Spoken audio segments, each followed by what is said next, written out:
Hello दोस्तों, स्वागत है आपका हमारे यूट्यूब चैनल एजुकेशनल अड्डा में। दोस्तों, हम लोग प्लेटफॉर्म के द्वारा लाया गया बिहार दरोगा के पीटी एग्ज़ाम के लिए लाया गया प्रैक्टिस सेट को देख रहे थे, जिसमें से हम लोगों ने प्रैक्टिस सेट नंबर 6 तक देखा। आज हम प्रैक्टिस सेट नंबर 7 को देखेंगे। दोस्तों, अगर आप पिछले का वीडियोस नहीं देखे हैं तो मेरे चैनल पर विजिट कीजिए और उसे देख लीजिए, क्योंकि बिहार दरोगा का ये सीरीज काफ़ी इम्पोर्टेंट है। तो चलिए स्टार्ट करते हैं आज के सीरीज को। वीडियो कैसी लगी कमेंट करके बताइएगा, और अगर आप हमारे चैनल पर नए हैं तो सब्सक्राइब कर लीजिएगा। चलिए स्टार्ट करते हैं आज के सेशन को। पहला क्वेश्चन है, 5वें वर्ग के निम्नलिखित तत्व में से कौन सा सर्वाधिक क्षारीय ऑक्साइड बनाता है? इसका सही आंसर ऑप्शन नंबर बी हो जाएगा, बिस्मथ। दोस्तों, आपको बता दें, धात्विक ऑक्साइड जो है वो क्षारीय होती है, जबकि अधात्विक ऑक्साइड जो है वो अम्लीय प्रकृति की होती है। चलिए अगला क्वेश्चन देखते हैं। अगला कह रहा है, दो तार किसी विद्युत सेल के दो सिरों से संयोजित है। इन तारों को नीचे दिए गए द्रवों में एक के बाद दूसरे में डुबोया गया है। नीचे दी गई किन प्रकरणों में पास में रखी दिक्सूचक सुई विक्षेपण दर्शाएगी? तो इसका सही आंसर हो जाएगा ऑप्शन नंबर बी, केवल 3। लवण का विलयन जो कि सुचालक होता है, जबकि केरोसिन, आसुत जल और चीनी का विलयन ये तीनों विद्युत के कुचालक हैं। इसका सही आंसर ऑप्शन नंबर बी, केवल 3 हो जाएगा। चलिए अगला क्वेश्चन देखते हैं। क्वेश्चन सूची 1 को सूची 2 से सम्मिलित करने कह रहा है। पहला है चांदी, चांदी का Ag होगा, सोना का Au, पारा का Hg और सीसा का Pb होगा।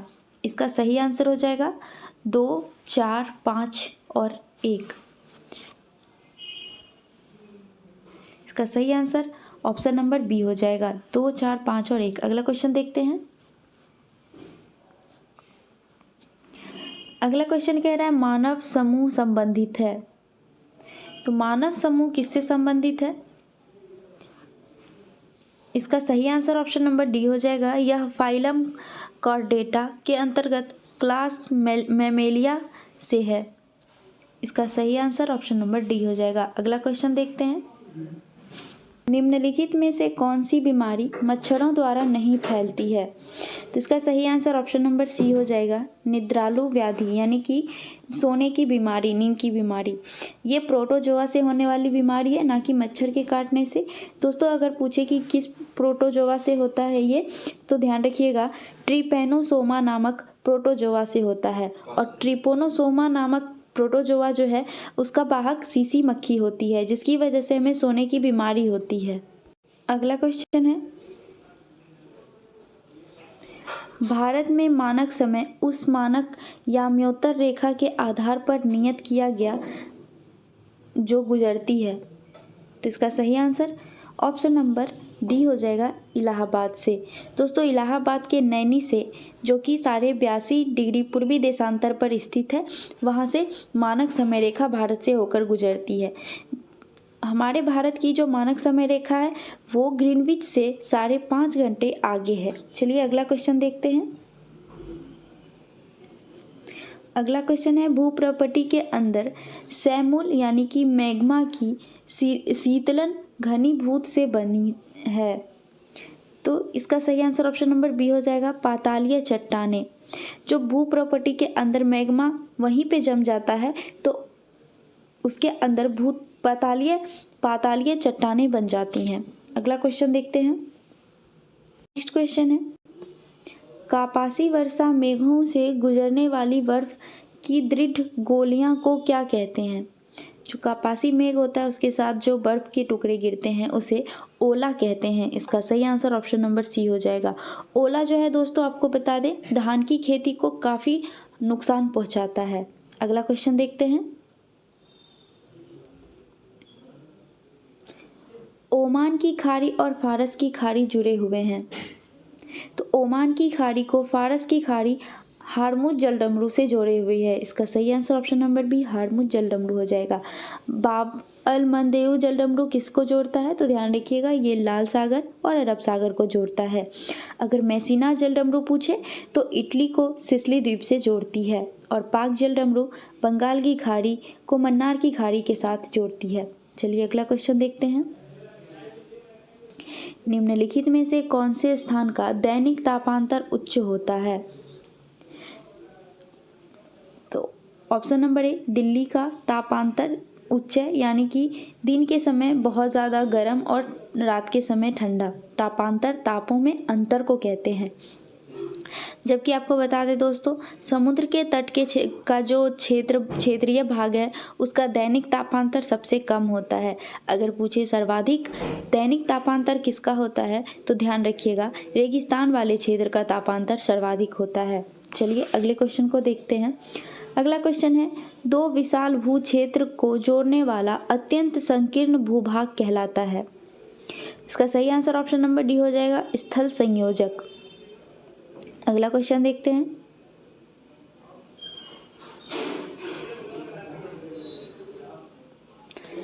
वलित पर्वत के बनने का कारण है, फाउंट माउंटेन के बनने का कारण क्या है तो ध्यान रखिएगा, क्षैतिज संपीड़न बल की वजह से। इसका सही आंसर ऑप्शन नंबर डी हो जाएगा। दोस्तों अभी फाउंट माउंटेन किससे संबंधित है तो ये प्लेट टेक्टोनिक पर आधारित है। अगला क्वेश्चन देखते हैं। अगला क्वेश्चन मैथ का है दोस्तों, हम इसका सही आंसर बता देते हैं, आप इसको सॉल्व कर लीजिएगा। इसका सही आंसर ऑप्शन नंबर डी हो जाएगा। अगला क्वेश्चन देखते हैं। नेक्स्ट क्वेश्चन है, पुष्यभूति वंश के संदर्भ में विचार कीजिए। पहला कथन है, पुष्यभूति वंश के प्रारंभिक राजधानी कन्नौज थी। नहीं दोस्तों, ये कन्नौज नहीं थी, ये थानेश्वर थी। कहाँ पे थी? थानेश्वर, थानेश्वर में थी। तो पहला कथन गलत हो गया। अगला जो है, पुष्यभूति वंश प्रभाकर वर्धन के 3 पुत्र एवं 1 पुत्री थी। तो नहीं दोस्तों, प्रभाकर वर्धन के 2 पुत्र और 1 पुत्री थी। 2 पुत्र में से बड़ा पुत्र जो था वो राजवर्धन था और दूसरा पुत्र जो था वो हर्षवर्धन था। तो ये स्टेटमेंट भी गलत है। अगला है, हर्षवर्धन ने सर्वप्रथम प्रयाग में कुंभ मेला का आयोजन किया था। ये सही है। और चौथा कह रहा है, हर्षवर्धन ने वल्लभी के शासक ध्रुवसेन द्वितीय को 629 ईस्वी में पराजित किया। ये भी सही है। तो इसका सही आंसर क्या हो जाएगा? ऑप्शन नंबर सी इसका सही हो जाएगा। चलिए अगला क्वेश्चन देखते हैं। अगला क्वेश्चन है, दिल्ली सल्तनत का शासक जो दिल्ली से अपनी राजधानी एक ऐसे शहर में ले गया जिसे बाद में आगरा नाम दिया गया, वो शासक कौन था? तो ध्यान रखिएगा, इसका सही आंसर ऑप्शन नंबर बी हो जाएगा, सिकंदर लोदी। दोस्तों सिकंदर लोदी ने ही आगरा शहर की स्थापना की और अपनी राजधानी दिल्ली से आगरा हस्तांतरित कर लिया। आपको बता दें दोस्तों, आगरा शहर की स्थापना सिकंदर लोदी ने 1504 ईस्वी में की थी। और राजधानी कब बनाया? तो राजधानी इन्होंने आगरा शहर को 1506 ईस्वी में बनाया था। चलिए अगला क्वेश्चन देखते हैं। होम रूल लीग की स्थापना कब हुई? इसका सही आंसर ऑप्शन नंबर बी हो जाएगा, प्रथम विश्व युद्ध के दौरान होम रूल लीग की स्थापना हुई, जो कि अप्रैल 1916 ईस्वी में बाल गंगाधर तिलक जी के द्वारा पुणे में किया गया। चलिए अगला क्वेश्चन देखते हैं। निम्नलिखित कथनों में से कौन सा कथन सही नहीं है पूछ रहा है। चलिए देखते हैं। पहला कथन है, प्रथम संविधान संशोधन अधिनियम 1951 में लाया गया, जो कि भूमि सुधार से है। पहला सही है। अगला है, 7वां संविधान संशोधन अधिनियम 1956 राष्ट्रीय शासन परिवर्तन से संबंधित है। नहीं दोस्तों, ये राष्ट्रीय शासन परिवर्तन से संबंधित नहीं था, ये नहीं है, ये राज्यों के पुनर्गठन से संबंधित है। 7वां संविधान संशोधन राज्यों के पुनर्गठन से संबंधित है। पूछ रहा कौन सा कथन सही नहीं है, तो इसका सही आंसर ऑप्शन नंबर बी हो जाएगा। अगला भी देख लेते हैं। 97वां संविधान संशोधन अधिनियम 2011 में लाया गया, जो कि सहकारी समितियों से संबंधित है, तो ये सही है।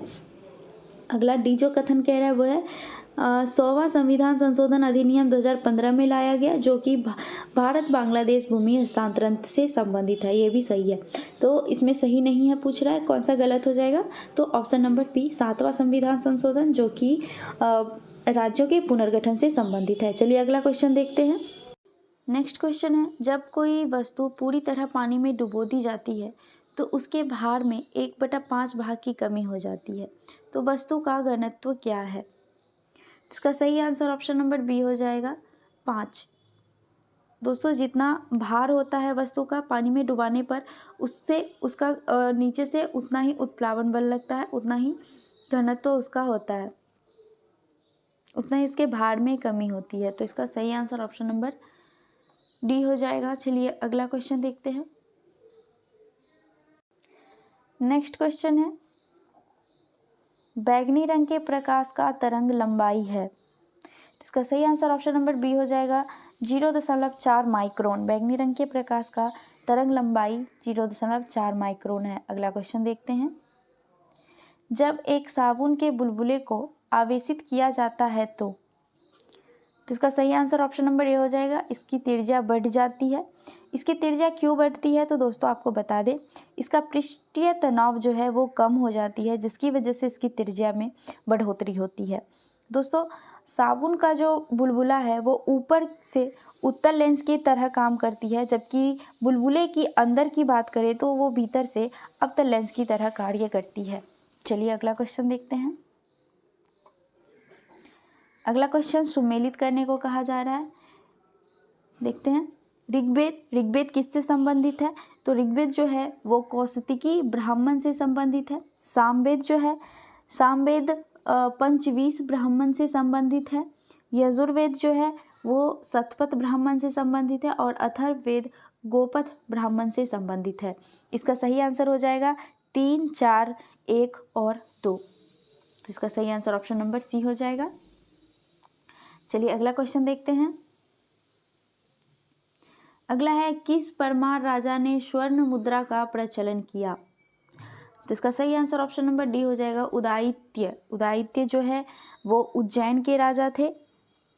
उदयित्य जो है ये परमार राजा थे जो कि स्वर्ण मुद्रा का प्रचलन किया था। इसकी साक्ष्य पूछे कि कहाँ से मिला है, तो ध्यान रखिएगा इसका साक्ष्य जो है उज्जैन एवं पिपलिया नगर से मिला है और इसके साक्ष्य को नागपुर के सेंट्रल म्यूजियम में रखा गया है। चलिए अगला क्वेश्चन देखते हैं। नेक्स्ट क्वेश्चन है, राजा साहू का प्रथम पेशवा कौन था? तो दोस्तों राजा साहू का जो प्रथम पेशवा थे वो बालाजी विश्वनाथ थे। इसका सही आंसर ऑप्शन नंबर ए हो जाएगा। ये इनका कार्यकाल दोस्तों कब से कब तक था? तो ध्यान रखिएगा 1713 से लेकर 1720 तक इनका कार्यकाल रहा। आपको बता दें दोस्तों, बालाजी विश्वनाथ जी को मराठा साम्राज्य का द्वितीय संस्थापक के रूप में भी जाना जाता है। अगला क्वेश्चन देखते हैं। नेक्स्ट क्वेश्चन है, नियुक्तियों में भेदभाव समाप्त करने की धाराएं निम्नलिखित में से किस एक्ट में थी? इसका सही आंसर ऑप्शन नंबर सी हो जाएगा 133वां चार्टर एक्ट में।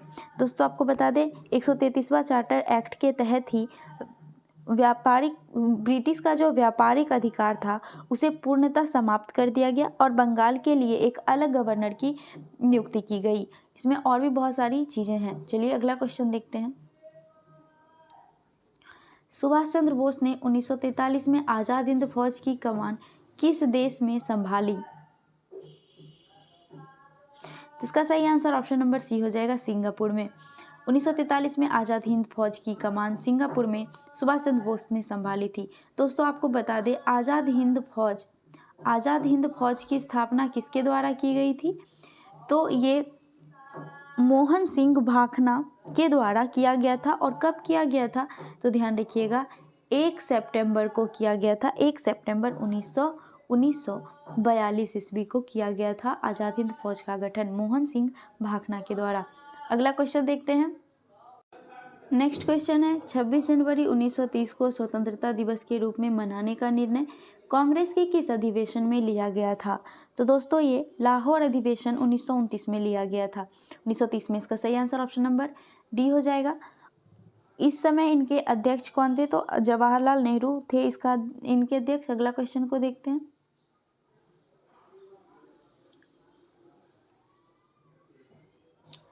अगला क्वेश्चन है, 26 जनवरी 1930 को स्वतंत्रता दिवस के रूप में मनाने का निर्णय कांग्रेस के किस अधिवेशन में लिया गया?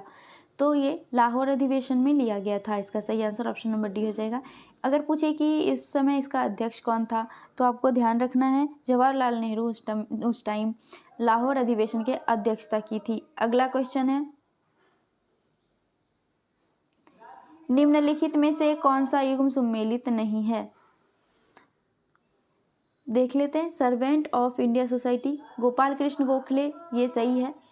रामकृष्ण मठ, स्वामी विवेकानंद 1887, ये भी सही है। गदर पार्टी, हरदयाल, परमानंद और काशीराम, ये तीनों के द्वारा किया गया था 1913 ईस्वी में, ये भी ठीक है। अगला है पूना सार्वजनिक सभा, फिरोज शाह मेहता, नहीं दोस्तों, पूना सार्वजनिक सभा जो है वो M.G. रनाडे के द्वारा 1870 ईस्वी में किया गया था। तो इसका सही आंसर ऑप्शन नंबर डी हो जाएगा। अगला क्वेश्चन देखते हैं। क्वेश्चन है, 5 नदियों का प्रदेश किसे कहा जाता है? तो इसका सही आंसर ऑप्शन नंबर बी हो जाएगा। पंजाब को 5 नदियों का प्रदेश कहा जाता है। अगला क्वेश्चन है, निम्नलिखित में से संसद की वित्तीय समिति कौन कौन सी है?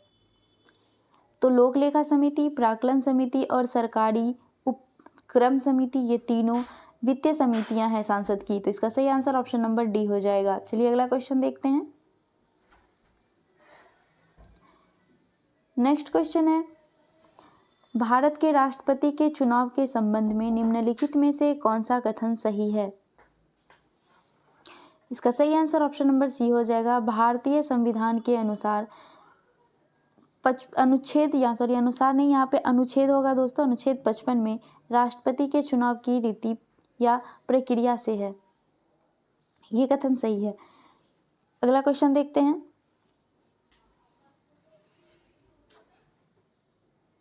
अगला क्वेश्चन है, बद्रीनाथ किस नदी के तट पर बसा है? इसका सही आंसर ऑप्शन नंबर सी हो जाएगा, अलकनंदा नदी के तट पर। आपको बता दें दोस्तों, अलकनंदा नदी जो है वो संतोपत हिमानी से निकलती है। इसका उद्गम स्थल संतोपत हिमानी है। अगला क्वेश्चन है, टोम्बोलो स्थलाकृति का निर्माण किस प्रक्रम द्वारा होता है? इसका सही आंसर ऑप्शन नंबर सी हो जाएगा, सागरीय। अगला क्वेश्चन देखते हैं। वर्ष 2022 में द्वितीय पृथ्वी सम्मेलन किस नगर में आयोजित हुआ था? इसका सही आंसर ऑप्शन नंबर बी हो जाएगा, जोहान्सबर्ग में हुआ था द्वितीय पृथ्वी सम्मेलन। आपको बता दें दोस्तों, पहला पृथ्वी सम्मेलन जो है वो 1992 ईस्वी में रियो डी जेनेरियो नामक स्थान पे हुआ था। अगला क्वेश्चन देखते हैं। नेक्स्ट क्वेश्चन है, कॉकपिट ऑफ यूरोप किस देश को कहा जाता है? तो इसका सही आंसर ऑप्शन नंबर सी हो जाएगा, बेल्जियम को कॉकपिट ऑफ यूरोप कहा जाता है। अगला क्वेश्चन है, किसी 2 लीटर धारिता के जार में 500 ml सरसों का तेल भरा है, यह तेल दाब आरोपित करेगा। तो दोस्तों यह तेल सभी दिशाओं में दाब आरोपित करेगा। इसका सही आंसर ऑप्शन नंबर सी हो जाएगा। आपको बता दें दोस्तों, दाब की इकाई पास्कल होती है। चलिए अगला क्वेश्चन देखते हैं। जब प्रकाश वायु से पानी में गमन करता है तो प्रकाश के लिए नीचे दिया गया कौन सा कथन सत्य है? इसका सही आंसर हो जाएगा ऑप्शन नंबर डी, इसकी तरंग दैर्घ्य और वेग दोनों में कमी होगी। अगला क्वेश्चन देखते हैं।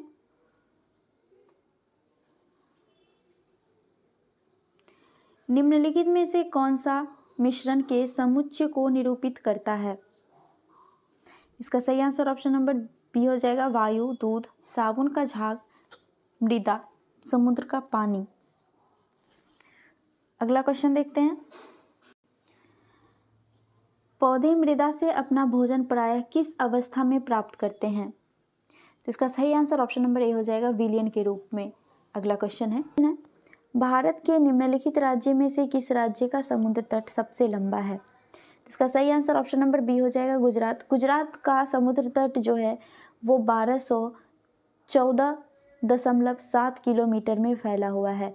अगर सबसे छोटा पूछे दोस्तों, तो सबसे छोटा गोवा का समुद्र तट है जो कि 101 किलोमीटर में फैला हुआ है। अगर आपसे पूछे कि भारत का दूसरा सबसे बड़ा समुद्र तट कौन से राज्य का है, तो ध्यान रखिएगा आंध्र प्रदेश का है। कितना है?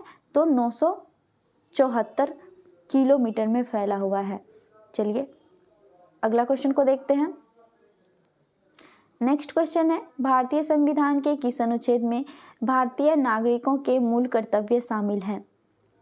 इसका सही आंसर ऑप्शन नंबर ए हो जाएगा, अनुच्छेद 51 के ए में।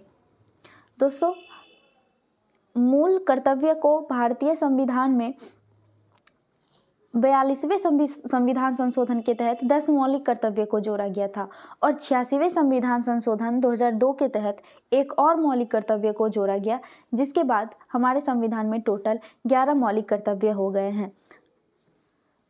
और दोस्तों, मौलिक कर्तव्य किस समिति के सिफारिश पे जोड़ा गया था, तो आपको बता दें स्वर्ण सिंह समिति के सिफारिश पे जोड़ा गया था। चलिए अगला क्वेश्चन देखते हैं। हीरे की खनिजीय बनावट इसमें से कौन सा है? तो हीरे का जो खनिजीय बनावट है वो कार्बन की तरह है। इसका सही आंसर ऑप्शन नंबर डी हो जाएगा।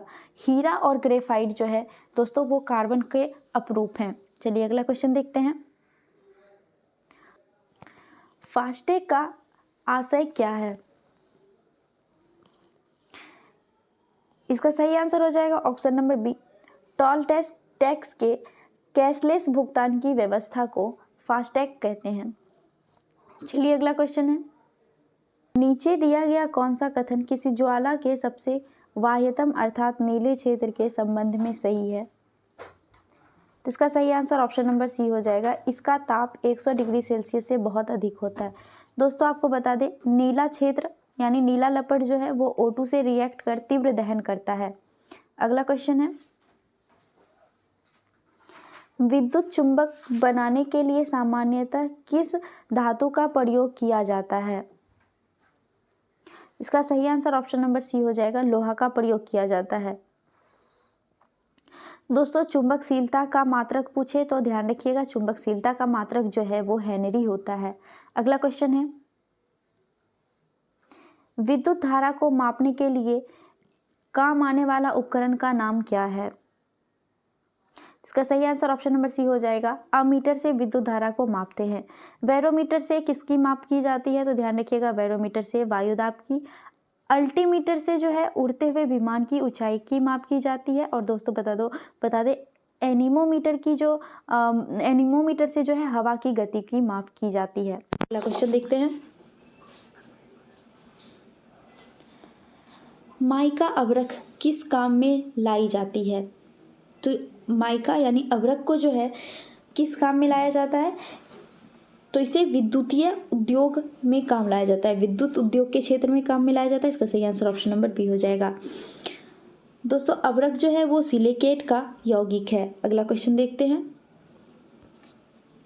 हैजा का क्या कारण है?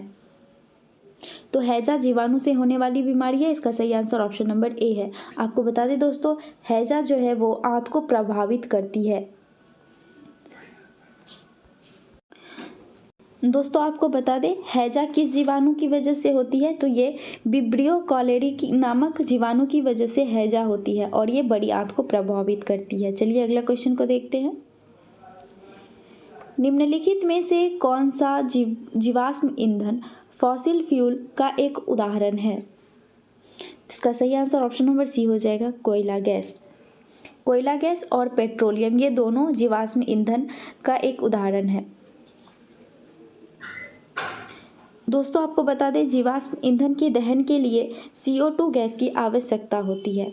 अगला क्वेश्चन है। पृथ्वी के केंद्र पर G का मान होता है। तो पृथ्वी का जो केंद्र है वहां पर गुरुत्वाकर्षण का मान 0 होता है।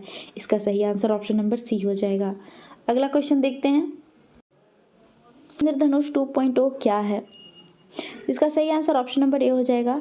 8 बीमारियों से बचाव के लिए यहाँ किस नहीं होगा के लिए सरकार द्वारा देश भर में संचालित सघन अभियान है। दोस्तों आपको बता दें इंद्रधनुष 2.0 किसके द्वारा शुरू की गई थी? तो स्वास्थ्य एवं परिवार कल्याण मंत्रालय के द्वारा स्टार्ट किया गया था ये अभियान। चलिए अगला क्वेश्चन को देखते हैं। नेक्स्ट क्वेश्चन मैथ का है। इसका सही आंसर ऑप्शन नंबर सी हो जाएगा। अगला क्वेश्चन देखते हैं। नेक्स्ट क्वेश्चन है ओजोन परत पर का कार्य क्या है? ओजोन परत का कार्य क्या है? तो इसका सही आंसर ऑप्शन नंबर ए हो जाएगा। सूर्य की हानिप्रद अवरक्त किरणों को पृथ्वी तक पहुंचने से रोकती है। दोस्तों ओजोन परत जो है वो सूर्य से आने वाली पराबैंगनी किरण को भी एब्जॉर्ब करती है। पराबैंगनी किरण से हमें त्वचा कैंसर होने की खोने का खतरा रहता है तो उस हानिकारक परावैंगनी किरण को एब्जॉर्ब कर लेती है और पृथ्वी पर आने से रोक देती है। चलिए अगला क्वेश्चन देखते हैं। अगला क्वेश्चन मैथ का है। इसका सही आंसर ऑप्शन नंबर ए हो जाएगा 600। नेक्स्ट क्वेश्चन देखते हैं। बोध गया में बोधि वृक्ष अपने वंश की इस पीढ़ी का है, यानी बोधि वृक्ष जो अभी बोध गया में है वो किस पीढ़ी का है? तो ध्यान रखिएगा ये चौथी पीढ़ी का है। इसका सही आंसर ऑप्शन नंबर बी हो जाएगा। अगला क्वेश्चन है।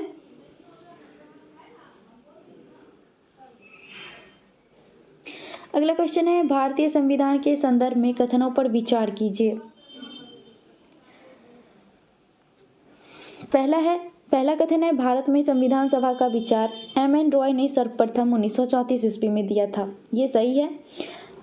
दूसरा कथन है ब्रिटिश सरकार ने सर्वप्रथम क्रिप्स मिशन द्वारा भारत के लिए संविधान भारतीय द्वारा बनाया जाएगा यह स्वीकार किया था।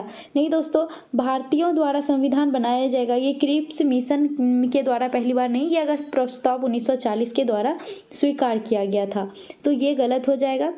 अगला कथन है संविधान सभा में हैदराबाद रियासत के 7 सदस्य भाग लिया था, तो ये 7 सदस्य जो है वो भाग नहीं लिया था। 7 सदस्य को मान्यता दिया गया था कि वो भाग ले सकते हैं, पर ये भाग नहीं लिया था, तो ये भी कथन गलत हो जाएगा। अगला है संविधान सभा का कुल 11 सत्र हुआ था, तो ये सही है। इसका सही आंसर 1 और 4 हो जाएगा। ऑप्शन नंबर बी इसका सही आंसर है। चलिए अगला क्वेश्चन देखते हैं।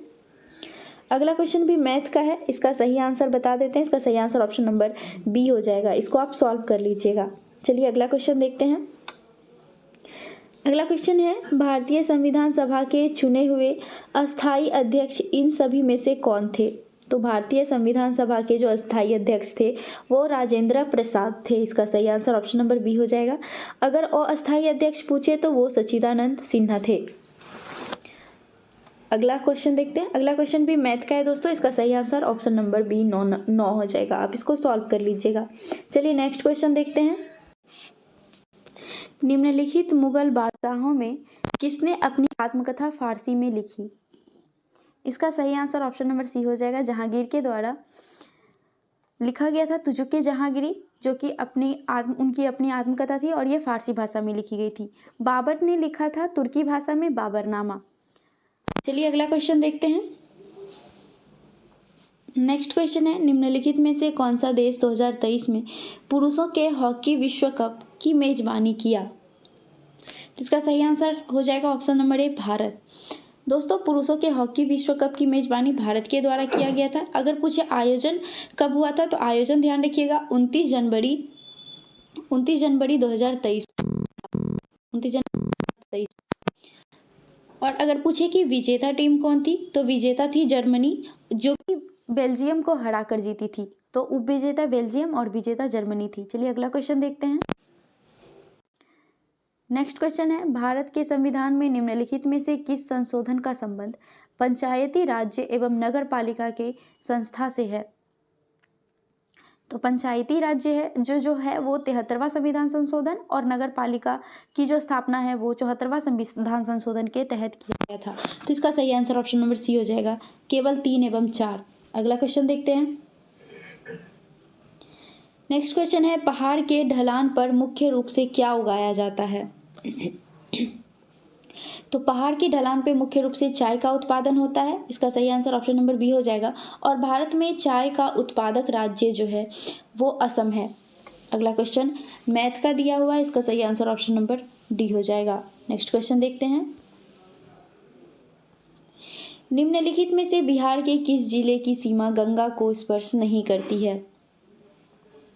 तो दोस्तों इसमें से कोई भी ऐसा जिला नहीं है जो गंगा को स्पर्श नहीं करती है। इसका सही आंसर ऑप्शन नंबर डी हो जाएगा। मुंगेर, बेगूसराय और भागलपुर तीनों ही गंगा नदी को स्पर्श करती है। आपको बता दें दोस्तों बिहार में 12 जिलों से होकर गंगा नदी बहती है। अगर सबसे लंबी सीमा पूछे कि किस जिला से सीमा साझा करती है तो पटना से सबसे ज़्यादा गंगा जो है सीमा साझा करती है। चलिए अगला क्वेश्चन देखते हैं। मिर्जा गालिब किसके समय में थे? तो मिर्जा गालिब जो है वो बहादुर शाह द्वितीय के समकालीन थे। इसका सही आंसर ऑप्शन नंबर सी हो जाएगा। नेक्स्ट क्वेश्चन देखते हैं। सुगौली की संधि कब हुई थी? तो सुगौली की संधि जो है वो मार्च 1816 ईस्वी में हुई थी। 4 मार्च 1816 ईस्वी को सुगौली की संधि अंग्रेज और नेपाल के बीच हुई थी दोस्तों। आपको बता दें उस समय भारत का गवर्नर जनरल लॉर्ड हेस्टिंग्स था। अगला क्वेश्चन देखते हैं। केंद्रीय विधान परिषद को 2 सदनों में निम्नलिखित में से किस अधिनियम द्वारा बांटा गया? तो इसका सही आंसर ऑप्शन नंबर ए हो जाएगा, मॉन्टेग्यू चेम्सफोर्ड सुधार 1919। इस समय दोस्तों द्विसदनीय विधायिका की स्थापना की गई थी मॉन्टेग्यू चेम्सफोर्ड सुधार 1919 के दौरान। चलिए अगला क्वेश्चन देखते हैं। नेक्स्ट क्वेश्चन है, भारत में संविधान सभा का सृजन किया गया था? तो इसका सही आंसर ऑप्शन नंबर बी हो जाएगा, कैबिनेट मिशन 1946 के दौरान भारतीय संविधान सभा का सृजन किया गया था। अगला क्वेश्चन देखते हैं। अगला क्वेश्चन बोल रहा है कि कौन सा युग्म सही सुमेलित नहीं है। पहला है राज्य में राज्यपाल पद 155 नहीं दोस्तों, राज्य में राज्यपाल पद का जो वर्णन है वो अनुच्छेद 153 में किया गया है। राष्ट्रपति पद अनुच्छेद 52, उपराष्ट्रपति पद अनुच्छेद 63 और प्रधानमंत्री पद अनुच्छेद 74 में है। इसका सही आंसर होगा, पूछ रहा है सही सुमेलित नहीं है, तो इसका सही आंसर ऑप्शन नंबर ए हो जाएगा। चलिए अगला क्वेश्चन देखते हैं। नेक्स्ट क्वेश्चन है, 1 गैलन का मान है? इसका सही आंसर ऑप्शन नंबर ए हो जाएगा, 3.785 लीटर। अगला क्वेश्चन देखते हैं। नेक्स्ट क्वेश्चन है, मुस्लिम लीग ने किस दिन को सीधी कार्यवाही दिवस के लिए चुना? तो इसका सही आंसर ऑप्शन नंबर बी हो जाएगा, 16 अगस्त 1946 को मुस्लिम लीग के द्वारा सीधी कार्यवाही दिवस के रूप में चुना गया था। चलिए अगला क्वेश्चन देखते हैं। कंप्यूटर में किसी शब्द की लंबाई किससे नापी जाती है? तो इसका सही आंसर ऑप्शन नंबर डी हो जाएगा, बीट्स से नापी जाती है। बीट्स से कंप्यूटर में किसी शब्द की लंबाई को मापा जाता है। अगला क्वेश्चन होगा, सागर सम्राट है भारत का प्रथम? तो सागर सम्राट क्या है? ये मोबाइल ऑफ शोर ड्रिलिंग प्लेटफॉर्म है सागर सम्राट, जो कि भारत का प्रथम मोबाइल ऑफ शोर ड्रिलिंग प्लेटफॉर्म है। इसका सही आंसर ऑप्शन नंबर सी हो जाएगा। चलिए अगला क्वेश्चन देखते हैं। अगला क्वेश्चन है, गुलाबी क्रांति का संबंध है? तो गुलाबी क्रांति का संबंध झींगा उत्पादन से है। इसका सही आंसर ऑप्शन नंबर ए हो जाएगा। नेक्स्ट क्वेश्चन है, किस फल में लोहे की मात्रा सबसे अधिक होती है? तो सबसे ज़्यादा लोहे की मात्रा केला में पाई जाती है। इसका सही आंसर ऑप्शन नंबर डी हो जाएगा। दोस्तों अगर पूछे कि केला में लोहे की मात्रा कितने प्रतिशत होती है, तो ध्यान रखिएगा 0.3 mg होता है केला में लोहा। और अगर पूछे कि सेब में कितना होता है, तो सेब में 0.1 mg के बराबर लोहा पाया जाता है। चलिए अगला क्वेश्चन देखते हैं।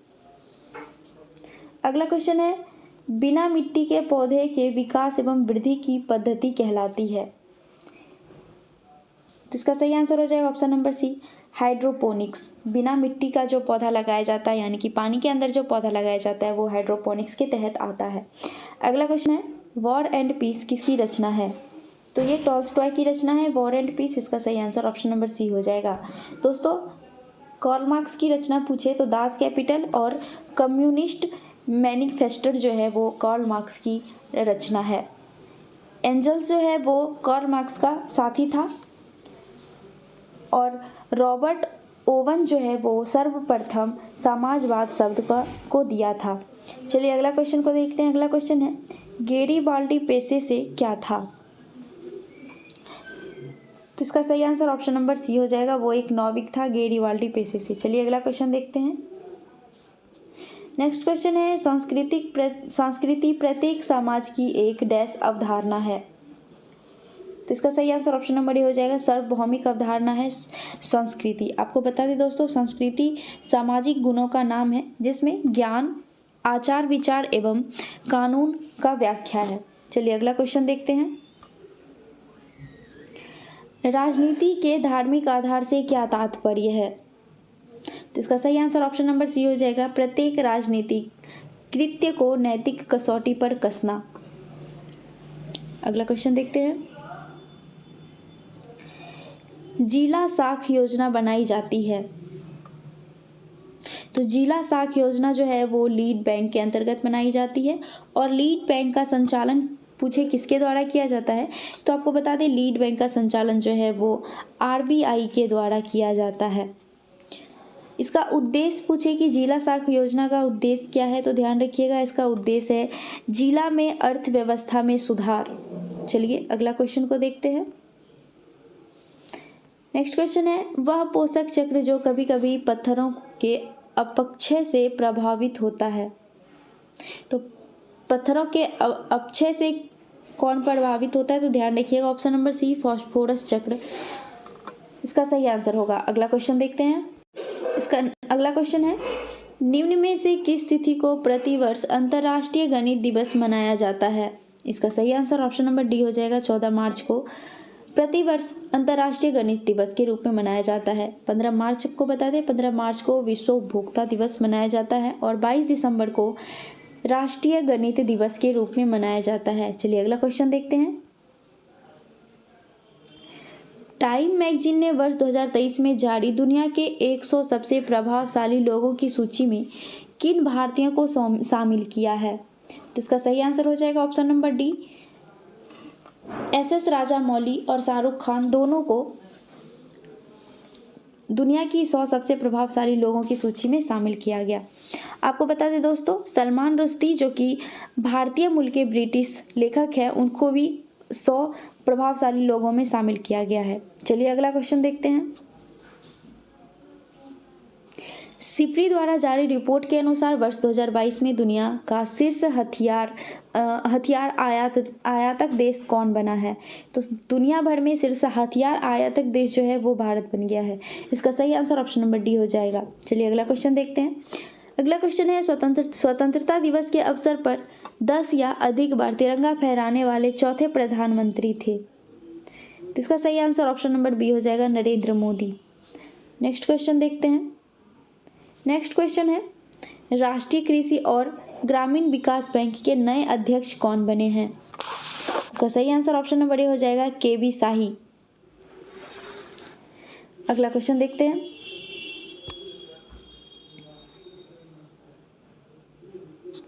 भारत के नए मुख्य चुनाव आयुक्त कौन बने हैं? इसका सही आंसर ऑप्शन नंबर बी हो जाएगा, राजीव कुमार। नेक्स्ट क्वेश्चन है, संघ लोक सेवा आयोग के अध्यक्ष के तौर पर किसने शपथ ली है? इसका सही आंसर ऑप्शन नंबर ए हो जाएगा, डॉक्टर मनोज सोनी। अगला क्वेश्चन देखते हैं। अंबेडकर अलाइव पुस्तक को किसने लिखा है? तो इसका सही आंसर ऑप्शन नंबर ए हो जाएगा, शशि थरूर जी के द्वारा लिखा गया है अंबेडकर अलाइव नामक पुस्तक। अगला क्वेश्चन देखते हैं। आईपीएल में किस टीम का हिस्सा रहते हुए अंबाती रायडू ने आईपीएल से संन्यास की घोषणा की? तो ये चेन्नई सुपर किंग आईपीएल के चेन्नई सुपर किंग टीम के सदस्य रहते हुए आईपीएल से संन्यास की घोषणा कर दी थी। चलिए अगला क्वेश्चन देखते हैं। अगला क्वेश्चन है, कर्नाटक विधानसभा का पहला मुस्लिम स्पीकर मई 2023 में किसे चुना गया? इसका सही आंसर हो जाएगा ऑप्शन नंबर बी, यूटी खादर को कर्नाटक विधानसभा का पहला मुस्लिम स्पीकर चुना गया। अगला क्वेश्चन देखते हैं। पूर्वोत्तर भारत की पहली वंदे भारत एक्सप्रेस मई 2023 में किन 2 शहरों के बीच चलाई गई है? इसका सही आंसर ऑप्शन नंबर सी हो जाएगा, गुवाहाटी न्यू जलपाईगुड़ी। अगला क्वेश्चन देखते हैं। देश का नया कानून एवं न्याय मंत्री मई 2023 में किसे नियुक्त किया गया? इसका सही आंसर ऑप्शन नंबर ए हो जाएगा, अर्जुन राम मेघवाल को। अगला क्वेश्चन देखते हैं। मई 2023 में जापान में आयोजित G7 शिखर सम्मेलन में भारत की ओर से भाग लिया? तो नरेंद्र मोदी G7 शिखर सम्मेलन में भारत की तरफ से भाग लिए थे। इसका सही आंसर ऑप्शन नंबर बी हो जाएगा। नेक्स्ट क्वेश्चन है, Modi shaping a global order in flux के लेखक कौन है? इसका सही आंसर हो जाएगा option number D, S Jaishankar. Modi shaping a global order in flux के लेखक एस जयशंकर है। अगला क्वेश्चन है, जर्मन पीस प्राइज 2023 से किसे सम्मानित किया गया? इसका सही आंसर ऑप्शन नंबर सी हो जाएगा, सलमान रुश्दी। सलमान रुश्दी जो हैं वो भारतीय मूल के ब्रिटिश लेखक हैं। चलिए अगला क्वेश्चन देखते हैं। अगला क्वेश्चन है, वनडे अंतर्राष्ट्रीय क्रिकेट में 15 शतक पूरे करने वाले तीसरे सबसे तेज क्रिकेटर कौन बने हैं? इसका सही आंसर हो जाएगा ऑप्शन नंबर बी, साई होप। अगला क्वेश्चन देखते हैं, वर्ष 2022 का विजन T20 अंतर्राष्ट्रीय का सर्वश्रेष्ठ खिलाड़ी किसे नामित किया गया? इसका सही आंसर ऑप्शन नंबर डी हो जाएगा, सूर्य कुमार यादव और हरमनप्रीत कौर को। अगला क्वेश्चन देखते हैं नेक्स्ट, और आज के सेशन का लास्ट क्वेश्चन है, वर्ल्ड टेस्ट चैंपियनशिप में भारत की ओर से सर्वाधिक रन बनाने का रिकॉर्ड किस खिलाड़ी के नाम पर है? इसका सही आंसर ऑप्शन नंबर बी हो जाएगा, विराट कोहली के नाम पे है। तो दोस्तों हमारा आज का सेशन यहीं पे समाप्त होता है। वीडियो कैसी लगी कमेंट करके ज़रूर बताइएगा। अगर अच्छी लगे तो लाइक कीजिएगा, अपने दोस्तों से शेयर कीजिएगा। अगर आप हमारे चैनल पे नए हैं तो सब्सक्राइब कर बेल आइकॉन को प्रेस कीजिए। चलिए मिलते हैं नेक्स्ट सेशन में, तब तक के लिए जय हिंद।